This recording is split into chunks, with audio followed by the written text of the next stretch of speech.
Can you not say things like that in front of him? That's what I whispered. Quietly. Almost kindly. She didn't even turn toward me. She just took another sip of her orange juice, smiled at the man across from her, and said, "It's not like he understands half of what we talk about anyway." The man chuckled. It was soft, polished, practiced. The kind of laugh you use when you know you're being chosen. My fork didn't reach my mouth. It hovered there, midair, trembling slightly in my hand. Pancake syrup clung to the silver like it didn't want to fall. I stared at her. Not in confusion. Not in shock. Just in silence. Like if I stayed still long enough, maybe I could convince my brain I misheard it. Maybe I could pretend she didn't just erase me with one offhand remark. But the way she tilted her head at him, like he was gravity and she was letting herself fall, that was the confirmation. That was the blade under the words. She forgot I was sitting right there. Or worse, she remembered and didn't care. They kept talking. About presentations. About that weekend trip. About how, last time, he got them the best suite. My knuckles turned pale around the fork. The waitress brought the check. I slid my card into the leather pouch before either of them reached for it. No one stopped me. No one thanked me. She was too busy explaining how she could never go back to sharing ideas with people who just nod and smile. The words weren't aimed at me, but they hit me like shrapnel anyway. I stood up slowly. My legs were heavy, like wading through molasses. I couldn't feel my feet. I could barely see straight. But I stood up, and that was enough to start something I couldn't undo. She finally looked at me, and that's when I realized her expression didn't change. There was no guilt, no surprise, just a blink. Like she'd forgotten I was part of this scene and suddenly remembered I was. "You're not leaving already, are you?" she asked, almost amused. I didn't answer. I didn't even shake my head. I just left the receipt signed, the chair pushed in, and a piece of my dignity folded under the napkin. Outside, it was sunny. But I swear, it felt like winter. I didn't drive home right away. I got in the car, buckled my seatbelt, and just sat there. Not thinking, not crying, just existing. My hands rested on the steering wheel like I was waiting for someone to give me directions on how to breathe again. I stared out the windshield. People were walking past the restaurant patio, laughing, sipping iced coffee, pulling their kids by the hand. Life was still happening out there.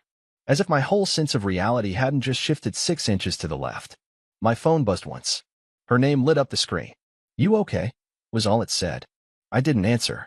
She'd never texted me from the table before. Not once in the years we'd been together. She always said texting at the table was rude. But I guess that rule didn't apply when she was texting her husband from across a table where her attention was already spoken for. I drove eventually, but not home. I went to the park by 4th and Bellevue, the one with the crooked bench under the twisted pine. I used to take her there when we first started dating. We'd sneak in milkshakes and talk about which dog breeds we'd have someday. Today, I sat on that same bench and realized I didn't know who that girl was anymore. Or maybe I never did. Maybe she was always orbiting someone else and I was just the quiet moon, pretending I had gravity of my own. I thought about the way she looked at him, Jesse. That's his name. Jesse, from her department. Jesse, who used to be annoying and then suddenly became the guy who gets it. I remember when she first mentioned him. I remember brushing it off. I remember telling myself to grow up and not be jealous of a guy who wears desert boots and quotes marketing podcasts. And now, I can't unsee the way she smiled at him. Like I was the coworker, and he was the man she came with. You know what really got to me? Not the sentence itself. Not the subtle insult. It was the ease. The casual cruelty. The way it rolled out of her mouth like it was just another sentence in a day full of sentences. As if she hadn't rehearsed it. As if it didn't cost her anything. That kind of honesty isn't spontaneous. That kind of dig comes from somewhere deep. And it only surfaces when someone thinks you're too small to understand you've been buried. When I finally made it home, her car was already in the driveway. She'd beaten me there. For a split second, I imagined she'd be standing by the door, eyes red, maybe panicked, maybe apologetic. But the lights in the living room were low, the TV was on, and she was curled up on the couch in that oversized sweatshirt she wears when she's trying to look casual but calculated. "Hey," she said as I walked in. Not, "I'm sorry." Not, "Can we talk?" Just, "Hey." I didn't respond. I walked past her, into the kitchen, poured myself a glass of water, and stared at the tile floor until my pulse came back down. "You didn't have to rush out like that," she said from the couch. It looked dramatic. Dramatic. That word. That stupid word. She used it like I was the one who'd made a scene, Like standing up after being publicly diminished was a performance, not self-preservation. I finally spoke. Do you actually believe what you said? She didn't answer right away. She muted the TV, took a breath, then shrugged. I don't know. Maybe I was just being honest. I mean, sometimes I feel like Jesse just gets me. Like, intellectually. And just like that, the word intellectually became the sharpest weapon I'd ever encountered. She didn't yell. She didn't curse. She didn't even raise her voice. But what she said, it carved something deep and quiet and permanent. I didn't sleep that night. I lay beside her, fully clothed, eyes wide, body stiff. She curled into her side of the bed and fell asleep easily. I could hear her breathing slow. She even laughed in her sleep once. And me? I stared at the ceiling and tried to remember the last time she laughed because of something I said. I couldn't. The morning after the pancake place, I sat at the kitchen table long before she woke up, staring at a post-it note and a pen. I kept thinking maybe I'd leave something, just one sentence. A question. A thought. Something. Anything that would make her sit up and realize what she'd done. But every sentence I started sounded pathetic before I even finished writing it. Did you mean it? Is Jesse everything I'm not? Was it always this easy for you to ignore me? I crumpled them one by one and filled the trash with balled-up yellow squares. The house was quiet in that strange, accusatory way only silence can be. You know the kind, where the hum of the fridge feels louder than your own heartbeat, and even the creak of your chair sounds like betrayal. When she finally came down, she looked surprised to see me still there. Didn't you say you had a meeting this morning? I canceled it, I said. She blinked, then shrugged and poured herself coffee. That was it. No curiosity, no concern, no conversation. Then, without sitting, she said, I'm meeting Jesse for lunch. We have to review the Wexler pitch together. That name again. Jesse. It used to mean nothing to me. Now it sat in my stomach like a stone. Is that why you're really meeting him? I asked. She stopped pouring cream halfway and glanced at me like I'd asked if the moon was made of cheese. What's that supposed to mean? I stood up, finally gathering what little courage I had left. Do you actually think I didn't notice what was going on at breakfast yesterday? Do you think I'm that blind? For a second, she looked like she might get defensive. But then she exhaled and shook her head, almost pityingly. Calver, you always overthink everything. You always have. That's part of the problem. You create stories in your head instead of just being present. That word again. Problem? I was a problem now. I didn't create anything, I said, my voice shaking. You told a man, in front of me, that he understands you better than I ever have. That's not fiction. That's what came out of your mouth. She sipped her coffee and walked out of the room, leaving the scent of vanilla creamer and apathy behind her. I wanted to yell. I wanted to follow her and demand clarity. But I didn't. Because something inside me knew, really knew, that she wasn't going to give it. Because she already had. Loud and clear. It was just wrapped in sarcasm and false innocence. The rest of the day I spent walking. I left the house and just wandered, through side streets, past old stores, around the lake where she once said she wanted to grow old with me.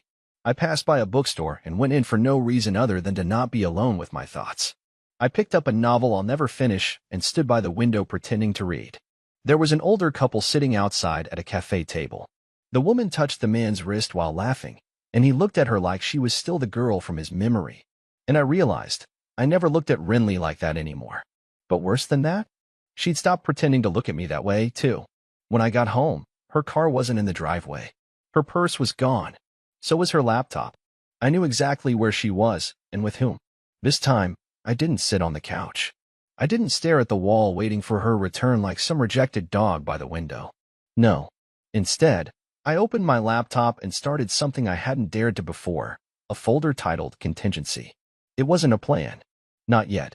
But it was the beginning of me figuring out who I was without her, and whether I had anything left to salvage inside myself. She didn't come home until after 10. I was still awake, though I pretended not to be. I lay on my side of the bed, eyes shut, breathing slow, steady, like I'd already drifted off. But the second I heard the garage door open, every nerve in my body lit up like static. The footsteps were soft, intentional. She took off her shoes quietly, something she never did when she came home from work. I listened to the faint rustle of her coat, the low chime of her phone being set on the table, and then the water running in the bathroom for exactly 3 minutes. She brushed her teeth, but she didn't come near the bed right away. I heard her in the closet, then the kitchen again. Stalling. When she finally slipped into bed beside me, she didn't even sigh like she normally does. No exhale, no shifting, just silence. A mutual act of pretending. Two strangers playing sleep on opposite sides of a shared mattress. I stared into the darkness, blinking into the void. She was so close, her outline just inches from mine, and yet I'd never felt more invisible. The next morning, I went to the mirror and barely recognized what stared back at me. My eyes looked hollow, like they belonged to someone who hadn't cried only because he no longer had the energy to. I traced my jawline with my hand and felt the uneven stubble. I hadn't shaved in days. I hadn't even noticed. Something broke in me as I stood there. Something quiet, but irreversible. I reached for my razor, not out of habit, but like it was some ceremonial act. A goodbye? Not to her, to the version of me that tolerated becoming a background character in his own life. I shaved slowly, methodically. Then I put on the cologne she once said made me smell like serious decisions. I didn't do it for her. I did it to remind myself that I used to matter to someone. If not her, then at least to the man I used to be before I shrunk into silence. I went to work, but I didn't do anything. I opened documents. I scrolled through old emails. I stared at my inbox like it was filled with ghosts. Then I clicked open the contingency folder I'd started the day before. Inside, there were only 3 things. A photo of us on our honeymoon, her smiling, me laughing at something she whispered in my ear. I don't remember what it was. That scared me more than anything. A budget spreadsheet. I'd started mapping out what life might look like financially if this all fell apart. A blank document titled Letter to Myself. It wasn't even 1 paragraph long. Just a single sentence. If she doesn't love you, why are you still choosing her? I stared at that line for a long time. Then I closed the laptop and went home early. She was in the kitchen when I walked in.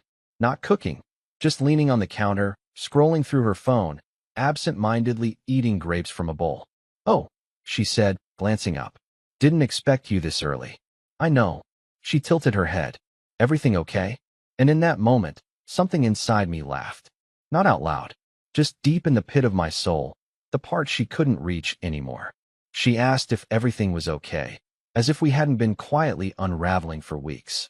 As if the air between us wasn't full of words unsaid and truths unacknowledged.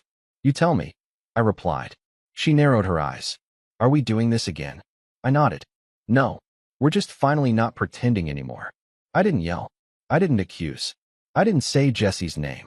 I just walked past her, upstairs, into the guest bedroom.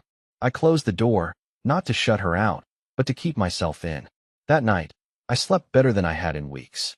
Not because I was okay, but because I was finally not lying to myself anymore. And the silence between us?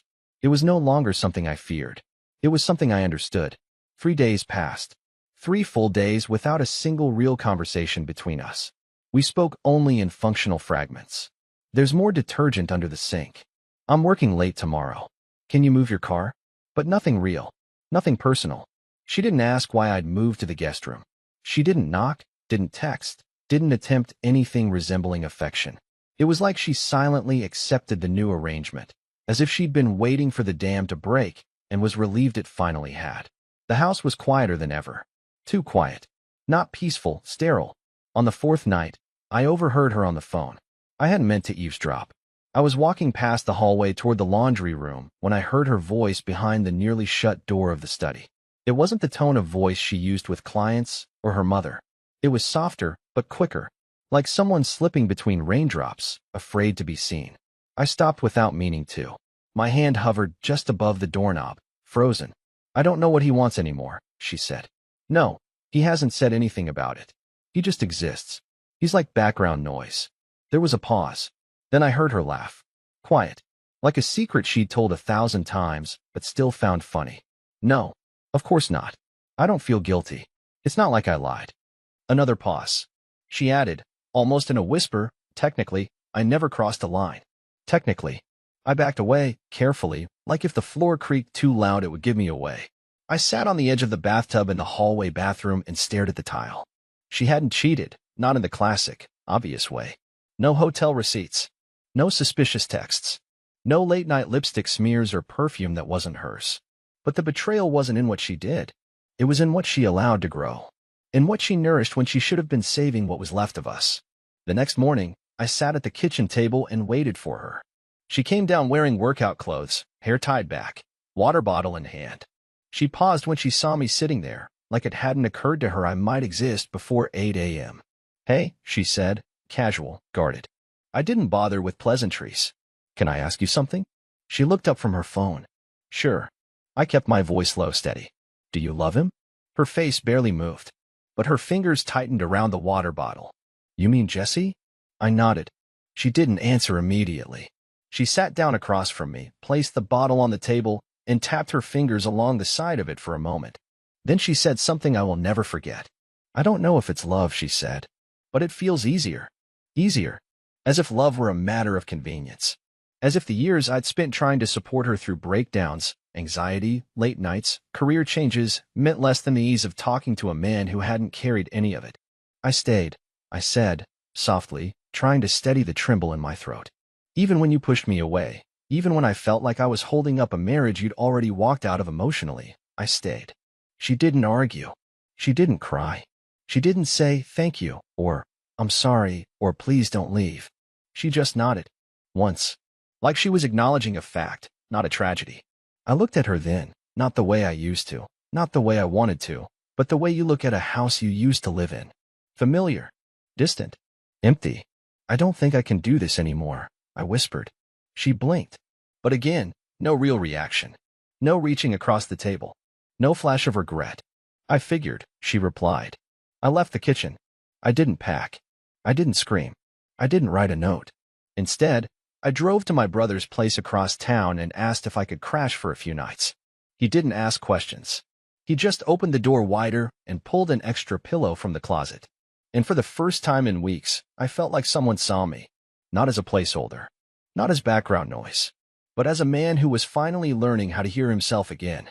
2 nights into staying at my brother's place, I did something I hadn't done in a long time. I left my phone off. Not silent, not do not disturb. I turned it completely off, placed it on his kitchen counter, and walked out onto the back deck with a mug of stale coffee and a head full of noise. It was cold. The kind of cold that seeps under your skin slowly, as if asking permission to be felt. It was strange being there. His house smelled like wood polish and dog treats. It didn't smell like her. It didn't smell like neglect. And that felt jarring. Like I had wandered into someone else's calm. I think that was when it hit me. I'd built my entire adult life around avoiding stillness. Because stillness meant you had to feel everything. The following afternoon, I needed clothes. Most of mine were still at home, in drawers I had organized by color just so I'd feel like I had control over something. I texted her to let her know I'd be stopping by while she was at work. No reply. Didn't surprise me. I let myself in around noon. The house was cleaner than usual. Suspiciously so. No dishes in the sink. No crumbs on the counter. Candles lit, in the middle of the day. Like someone was staging the place for a showing. As I walked through the house collecting a few shirts, socks, a pair of running shoes I hadn't worn since last April, I noticed a small printed receipt on the hallway table. It wasn't hidden.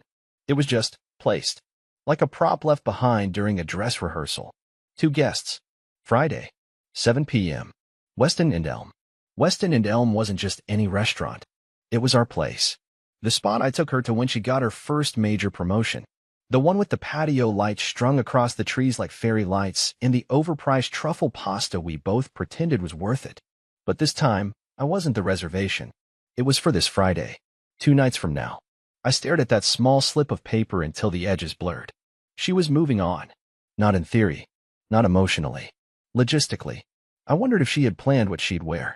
If she'd do that thing with her hair where she tucks it behind one ear like she's inviting you to notice her. I wondered if she'd sit at the same table we once shared, ordering wine with someone who knew nothing about the time she cried into her salad over a panic attack she didn't see coming. I put the receipt back exactly where I found it. I didn't rip it. Didn't take a picture. I just left it there, like it wasn't mine to touch. Because it wasn't. I packed quietly, methodically. Nothing sentimental. Just essentials.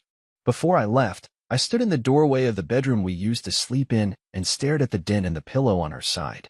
Then mine. Mine was untouched. As if the space where I once belonged had already sealed itself up. That night, I didn't sleep at my brother's. I drove for hours. No destination. Just miles. I passed gas stations I didn't stop at, towns I couldn't name, and at one point, I found myself parked at a rest stop in front of a vending machine, wondering if a bag of chips could keep me company. I called my dad. We hadn't spoken in a while. When he picked up, his voice cracked a little, either from sleep or surprise. Maybe both. "You okay, son?" And I broke. Not into tears. Into truth. "No," I said. "But I think I'm finally starting to understand why." There was a pause. Then he asked if I needed him to drive out and meet me. I said no. I just needed someone to know I was still out here, still real. That I hadn't disappeared completely. The next morning, I got a message from her. Just one line. "I'll be gone most of the weekend. Can we talk Sunday?" There was no mention of where she was going. No apology. No reference to anything she knew I'd already seen. I didn't answer. I didn't need to. Because by then, I had finally started to mourn someone who was still alive. And that's a different kind of death entirely. Sunday arrived faster than I expected. Strange how time plays tricks on you when your life doesn't belong to you anymore. My body still followed a schedule. Wake up, shower, drink coffee, but my mind was on a loop, stuck in this hollow limbo between grief and numbness. I didn't cry. I didn't scream. I just floated, waiting for something that wasn't coming. I hadn't answered her message. I didn't say yes to the talk. But she assumed I'd come anyway. That was always her way. When she wanted control, she used silence as a leash. And I always showed up, pulling gently against it, hoping this time she'd tug back with love. But I wasn't the same man anymore. Still, I went.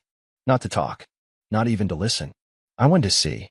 To look her in the eyes and know, without being told, that she was gone for good, even if her body was still here.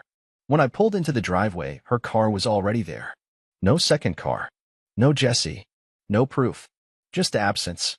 The front door was unlocked. Inside, the house looked like it hadn't been lived in all weekend. Mail stacked near the entry. One wine glass in the sink. A jacket flung over the arm of the couch that didn't belong to either of us. It wasn't Jesse's. It was too small. My breath caught. I heard her voice before I saw her. "No, I didn't tell him yet. He just got here." Then laughter. Mail. Not Jesse. I froze in place. I wasn't supposed to be hearing this. "Trust me," she said. "He's not going to make it ugly. That's not who Calver is. He'll do what he always does, nod, smile, and disappear." There was silence. Then she added, more softly, "He won't fight. That's what makes this easy." The words hit me harder than anything else in the past 2 weeks. Not because they were cruel. Not even because they were wrong. But because they were true. She didn't need to betray me with passion or rage or scandal. She just needed me to keep being quiet. To keep accepting. To keep walking away every time she pushed. And I had. Over and over. I didn't go into the room. I didn't announce myself. I turned around and walked right back out the door, got into my car, and drove 4 blocks before pulling over and finally breathing again. She'd already moved on emotionally, romantically, strategically. Jesse wasn't the only one. There was someone else now. Someone I hadn't even seen coming. The wine glass. The laughter. The new jacket. She wasn't mourning the end. She was engineering it. She wanted me to leave without a fight. To be the ghost who signed the divorce papers, handed her the house, and faded out of the story so she could start a new one without conflict. I realized then, the fight wasn't between me and another man. The fight was between me and my silence. So I turned around. Not to scream. Not to beg. But to end it on my terms. I walked back into the house. Her voice went quiet the second she saw me. "Calver," she said, startled. I thought. I heard everything I said. Calm. Final. The man beside her stood up, uncomfortable. He was maybe late 30s, lean, the kind of guy who looked like he only lived in places with clean lines and quiet exits. "You can go," I told him. "This doesn't involve you anymore." He glanced at her, then grabbed his jacket and left without a word. Renly crossed her arms. "So what now? You want to yell at me?" I shook my head. "No. I want to give you what you really wanted." She frowned. I pulled a folded envelope from my jacket pocket and placed it on the table. Inside, a list of items I'd be removing from the house, a forwarding address, and a single line at the bottom that read, "You were right. I won't fight. But I'm done being invisible." She stared at it like it was a threat. It wasn't. It was a farewell. Without another word, I left. And for the first time in years, the silence I walked into didn't feel empty. It felt earned. 2 weeks passed after I left the envelope on the table. I didn't hear from her. Not a text.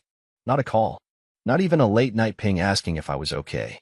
And honestly, I think that was the best gift she ever gave me, the cleanest kind of goodbye. No dragging, no guilt, no pretending. The silence she once weaponized became the soil I finally grew in. I moved into a small loft above a hardware store on the east side of town.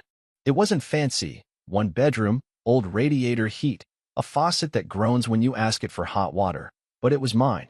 I picked out furniture I liked. I chose bedding without asking someone else's opinion. I kept the place tidy, not out of fear of being criticized, but because it gave me peace. I went back to the park near Bellevue, the one with the crooked bench and the pine that leans like it's always listening. I sat there for an hour one Saturday, sipping gas station coffee, watching kids run after pigeons, and for the first time in months, I laughed out loud, not because someone said something funny, but because I realized I didn't feel heavy anymore. Grief had loosened its grip. And freedom, I learned, didn't feel like fireworks or epiphanies. It felt like waking up without flinching, like opening your eyes and not dreading the sound of footsteps in the hallway. It felt like reclaiming your own space without asking permission. One morning, I bumped into someone. Literally. At a local bookstore, turning the corner near the poetry aisle, I collided shoulder first with a woman carrying too many books and not enough balance. The stack tumbled between us. She apologized, I apologized, and we both knelt to gather the fallen pages. She handed me a copy of a collection I hadn't read since college. "You like Mary Oliver?" she asked. I nodded. She kept me sane once. The woman, her name was Elise, smiled at that. That's the best kind of writer. We ended up sharing a table in the cafe corner of the store. It wasn't a date. It wasn't romantic. It was just easy, light, real. We talked about everything but relationships. We talked about old music, awkward family reunions, and the fact that neither of us could keep a houseplant alive longer than a week. And before we parted ways, she said, "You look like someone who just got out of something heavy, but not bitter, just braver." I walked away carrying no phone number, no expectations, just the realization that I still had the capacity to connect, to be seen, to start again. Later that week, my divorce papers arrived. Signed. No note inside. Just a signature at the bottom of a life we used to share. I didn't mourn. I didn't drink. I didn't lie on the floor and listen to sad playlists. I just signed my name next to hers, placed the packet in the prepaid envelope, and walked it down to the mailbox. The walk back to the loft felt different. Not lighter. Not heavier. Just mine. Renly let go first. She gave up on us before I even realized we were sinking. But in a way, I'm glad she did. Because if she hadn't, I never would have left. I never would have heard my own voice again. I never would have realized that being chosen by someone else means nothing if you keep choosing to disappear in the process. I'm not angry anymore. I'm not sad. I'm alive. And that's more than I ever thought I'd feel again.